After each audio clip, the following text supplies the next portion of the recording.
Good morning Harshad education YouTube ચેનલમાં આપ સૌનું હાર્દિક સ્વાગત છે।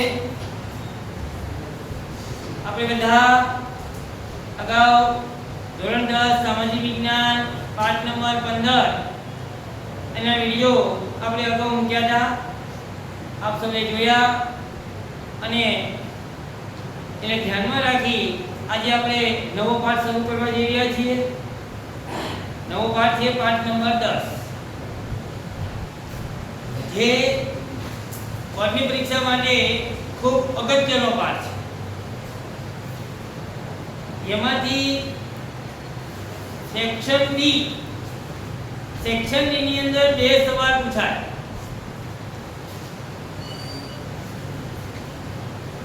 અડતાલીસ અને 49 નંબરનો સવાલ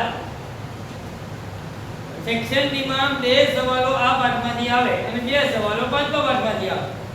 પાંચમું અને 10મું આવે એટલે સેક્શન ડી તમે લખીશો, બીજો ત્રીજો પાઠ આવે પણ આપણે એને વાંચવાની જરૂર નથી। હવે આપણે પાઠ નંબર 10 ની શરૂઆત કરીએ તો પાઠ નંબર 10 નું નામ છે ભારત કૃષિ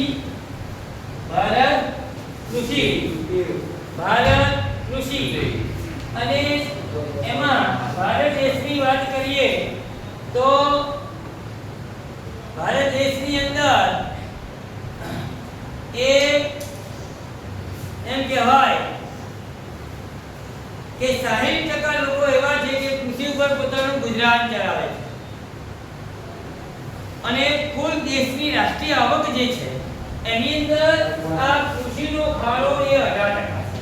60% લોકો પોતાનું ગુજરાન કૃષિ ઉપર ચલાવે છે અને એ 18% લોકો એવા છે કે જે પોતાની રાષ્ટ્રીય આવકમાં કૃષિનો ફાળો એ 18%। આમ તો કહેવાય કે ભારતનો ખેડૂત ગરીબ છે, સિંચાઈની પૂરતી સગવડ નથી, ખેતીના યંત્રોની પૂરતી સગવડ નથી, ખેતરના ખાતે નાના છે, સુધારેલા બિયારણ, જંતુનાશક દવાઓ વગેરેનો સાચો ઉપયોગ કરી શકતો નથી। આવા અનેક કારણોથી ભારતમાં હેક્ટર દીઠ ઉત્પાદન ઓછું છે। અહીંયા આપણે 4 નંબર સવાલ ભણવા જઈ રહ્યા છીએ। એમાં સવાલ છે કૃષિના પ્રકાર। શું ભણી રહ્યા છીએ આપણે હવે? કૃષિના પ્રકાર। કૃષિના દરેકનો ધ્યાન અહીંયા આપણે ભણી રહ્યા છીએ હવે કૃષિના પ્રકાર। તો કૃષિના ટોટલ પ્રકાર છે 6। એક છે જીવન નિર્વાહ ખેતી, બીજું છે સૂકી ખેતી, ત્રીજું છે આદ્ર ખેતી, ચોથું છે સ્થળાંતરિત ખેતી, પાંચમું છે બાગાયતી ખેતી અને છઠ્ઠું છે સઘન ખેતી। કૃષિના પ્રકાર કેટલા થઈ ગયા? 6। કૃષિના પ્રકાર કેટલા? 6 પ્રકાર। એક છે જીવન નિર્વાહ, સૂકી ખેતી, આદ્ર ખેતી, સ્થળાંતરિત ખેતી, બાગાયતી ખેતી અને સઘન ખેતી। આવા 6 કૃષિના પ્રકાર છે। પરીક્ષા માટે મોસ્ટ આઈએમપી સવાલ છે। આપણે એની વિગત જોઈએ તો જીવન નિર્વાહ ખેતી એ તમે સવાલ પરીક્ષાની અંદર પૂછ્યો તો જીવન નિર્વાહ ખેતીની અંદર લખવાનું શું? પહેલા તો સવાલ કેવી રીતે લખશો? પરીક્ષામાં આપ સવાલ પૂછ્યો કે કૃષિના પ્રકાર જણાવી વિગતે સમજાવો તો તમારે પહેલા લખવાનું કૃષિના પ્રકાર 6 છે, બરાબર? પછી 6 ના નામ આવી રીતે 6 લીટીમાં લખી દેવા। 6 નામ 6 લીટીમાં આ રીતે લખી દેવાના અને પછી લખવાનું જેની વિગતે સમજૂતી નીચે મુજબ છે।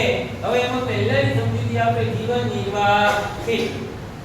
હવે જીવન નિર્વાહ ખેતીની તમે સમજૂતી જ્યારે આપો છો ત્યારે એની અંદર લખવાનું કે ભારતનો ખેડૂત ગરીબ છે, એક ખેતરના કદ નાના અને છૂટાછવાયા।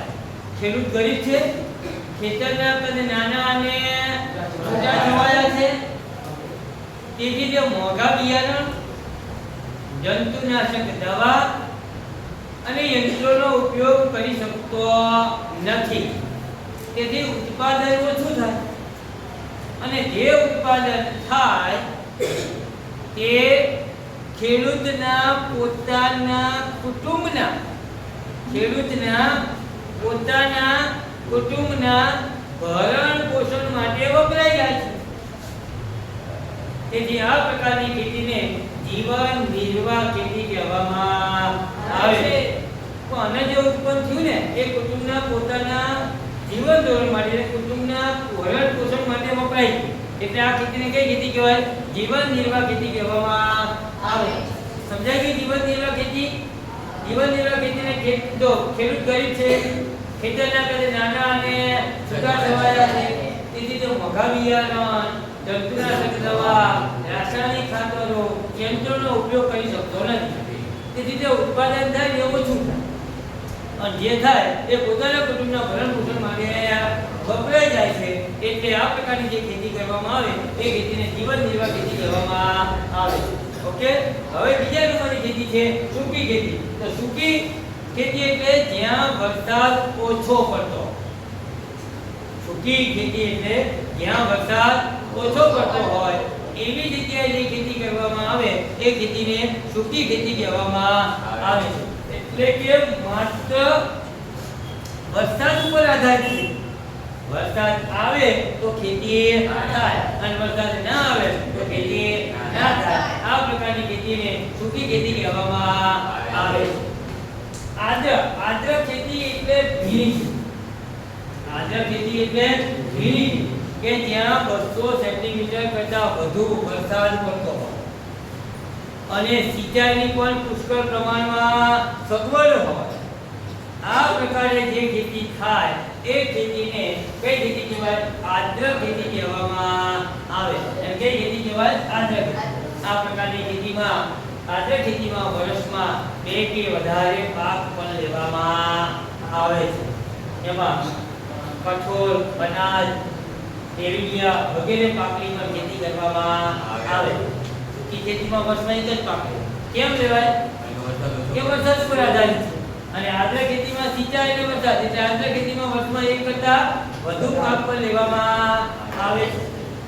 એ પછી વાત કરીએ સ્થળાંતરિત ખેતી. તો સ્થળાંતરિત ખેતી જંગલનો નાશ કરવાનો અને ત્યાં ખેતી કરવાની, 1-2 વર્ષ ખેતી કરવાની, પછી જમીનની ફળદ્રુપતા ઓછી થઈ જાય, પછી અન્ય જગ્યાએ એ જ પદ્ધતિથી ખેતી કરવાની. આ પ્રકારની ખેતીને સ્થળાંતરિત ખેતી કે ઝૂમ ખેતી કહેવામાં આવે છે. કઈ ખેતી કહેવાય ને? ઝૂમ ખેતી કે સ્થળાંતરિત ખેતી પણ કહેવામાં આવે છે. એ પછી સ્થળાંતરિત ખેતીમાં ખબર પડી ગઈ. ફરી એકવાર જીવન નિર્વાહ, પછી સૂકી, પછી આદ્ર, ત્રીજી સ્થળાંતરિત, અને ચોથી ખેતીની વાત કરીએ હવે. બોલો બધા. બાગાયતી ખેતી. કઈ ખેતી? બાગાયતી ખેતી મોંઘી છે અને વધારે માવજત અને કાળજી માંગી લે તેવી ખેતી છે. બાગાયતી ખેતી એટલે વધારે મોંઘી, કાળજી અને વધારે માવજત માંગી લે એવી ખેતી એટલે બાગાયતી ખેતી. બાગાયતી ખેતીમાં ફળ, ફૂલ અને શાકભાજીની ખેતી થાય. શેની ખેતી થાય? ફળ, ફૂલ, શાકભાજી, દ્રાક્ષ, બદામ, કાજુ, આવી બધી જે ખેતી થાય ને એ બધી ખેતીને કઈ ખેતી કહેવાય? બાગાયતી ખેતી કહેવામાં આવે. કઈ ખેતી કહેવાય ને? બાગાયતી ખેતી. બાગાયતી ખેતી મોંઘી છે, વધારે માવજત માંગી લે એવી છે, એટલે ખેતીને કઈ ખેતી કહેવાય?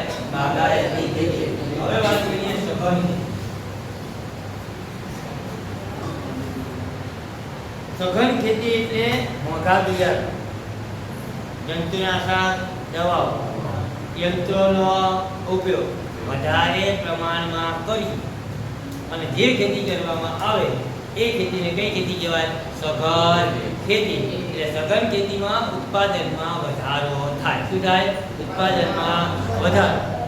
અને સઘન ખેતીમાં મોટા ભાગે રોકડિયા પાકોનું વાવેતર થાય. સઘન ખેતીમાં મોટા ભાગે કયા પાકોનું વાવેતર થાય? રોકડિયા પાકોનું. સઘન ખેતીમાં મોટા ભાગે કયા પાકોનું વાવેતર થાય? રોકડિયા પાકોનું. તો સઘન ખેતી કોને કહેવાય? સઘન ખેતી કે જ્યાં યંત્રોનો ઉપયોગ, જંતુનાશક દવાનો ઉપયોગ, બરાબર, રાસાયણિક ખાતરનો ઉપયોગ કરીને ઉત્પાદનમાં વધારો કરવામાં આવે એને આપણે સઘન ખેતી કહેવામાં આવે છે. અને સઘન ખેતીમાં મોટા ભાગે રોકડિયા પાકોનું વાવેતર થાય. તેનું વાવેતર થાય, રોકડિયા પાકોનું વાવેતર થાય. અહીંયા આપણે કૃષિના પ્રકાર 6 પ્રકારનો પ્રશ્ન આપણે અહીંયા પૂરો કરીએ છીએ. મોસ્ટ ટાઈમનો પ્રશ્ન છે. દરેક વિદ્યાર્થીએ આને અચૂક તૈયાર કરી નાખવો. અસ્તુ.